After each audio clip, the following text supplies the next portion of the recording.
Before steel warships, before engines, there was wood. And not just any wood. The kind that could hold the weight of an empire. The kind that could cross oceans, carry armies, and decide the outcome of wars.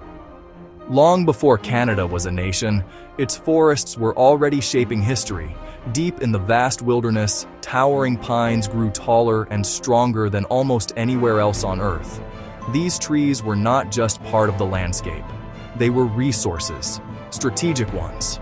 In the 18th and early 19th centuries, global power depended on naval strength, and naval strength depended on ships, massive wooden vessels that required enormous amounts of high-quality timber, especially for one critical component: the mast, tall, straight, and strong enough to carry sails across violent oceans.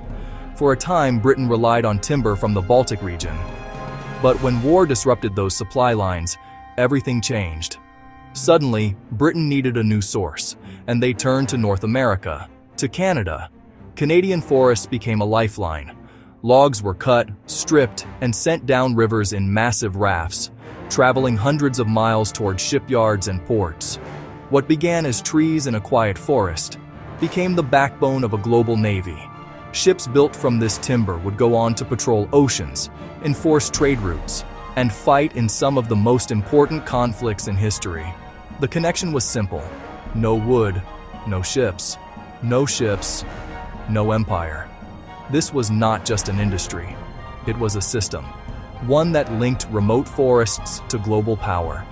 Workers in harsh conditions felled trees in winter, when the ground was frozen and transport was possible. Every cut, every log, every shipment mattered.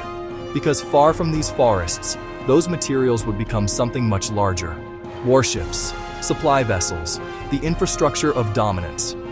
Canada, still a colony at the time, played a quiet but essential role. Not on the front lines, but behind them, providing what made everything else possible. Over time, steel would replace wood, engines would replace sails, and the world would move on.